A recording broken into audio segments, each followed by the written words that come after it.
The evening sun filtered weakly through the dusty windows of the old age home, settling on my trembling hands like an old memory that refused to fade. I sat in my usual corner, my wicker chair creaking beneath the weight of years I had never planned to carry alone. The nurse had left moments earlier, leaving behind a lukewarm cup of tea, lukewarm like the dreams I once had for my family. I stared at the door, not because I expected someone to come, but because hope had become a habit I didn't know how to break. Tonight, something in the silence felt heavier, as if it was holding a truth I had avoided for too long. When I was young, I believed love was a shield strong enough to protect my family from every hardship. I worked double shifts at the factory, returning home with aching bones and cracked hands, but a heart full of purpose.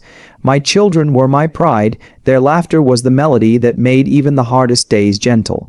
My wife would often tell me to rest, but rest felt like a luxury I couldn't afford, not when their future depended on my exhaustion, but little did I know that the future I was building would one day move forward without me.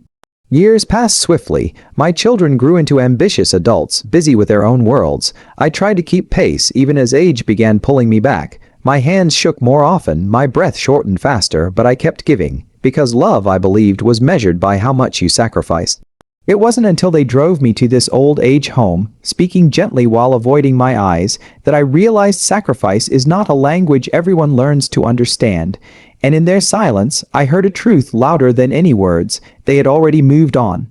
Now, as night settles around me, I find myself replaying the same question over and over. Did I give too much, or did they take too easily? Still I wait, because waiting feels easier than admitting the truth.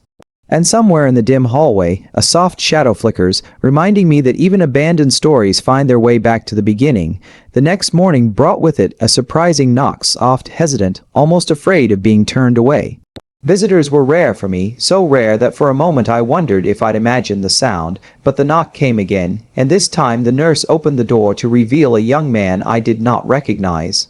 He stood awkwardly, clutching the strap of his backpack, his eyes restless yet strangely familiar. Something in his gaze held a question I wasn't sure I wanted answered. He sat down without saying much. The silence stretched until he finally spoke, telling me he was a volunteer, here to listen to the stories of people who had no one left. I almost laughed, quietly, bitterly, but something in his earnest expression softened me. So I talked. For the first time in years I talked, and he listened with a gentleness I had forgotten existed. And as his attention wrapped around my words, a strange warmth began flickering in the hollow spaces of my chest. His questions were thoughtful, almost too thoughtful for someone who claimed to be a stranger. The way he leaned in, the way he studied my face, it stirred a memory I couldn't quite name, a memory that brushed past my mind like a shadow brushing past a window. And in that fleeting familiarity, a forgotten truth whispered at the edges of my thoughts. He visited again the next day and the next, each time with the same quiet smile and the same unspoken curiosity. By the fourth visit, the truth revealed itself, not through words, but through the tremble in his voice when he finally said, "I think you know me." My heart paused, then pounded. He reached into his bag and pulled out an old photograph of me, holding a newborn wrapped in a blue blanket. The moment I saw it, my breath broke into 1,000 pieces. "I'm your grandson," he finally whispered. The room blurred, the air thickened, memories rushed forward. The day he was born, the way he giggled when I lifted him high, the years that followed before silence swallowed everything. I stared at him, overwhelmed. He explained that he found my photos in a forgotten drawer at home, and when he asked his parents, they avoided every question. So he searched, and he found me, and in his trembling honesty, a part of my heart I thought dead began to beat again.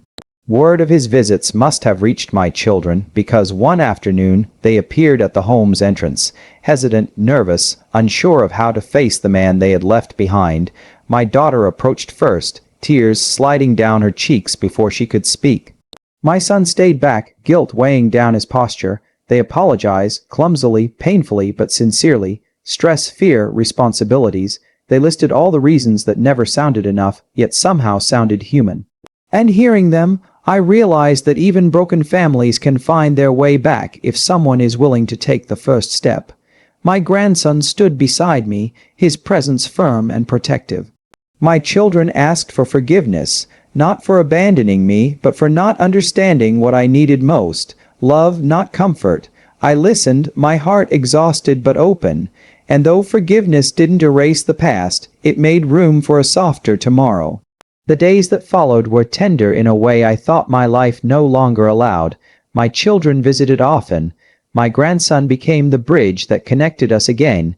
We sat together in the garden one evening, watching the sky melt into gold and crimson.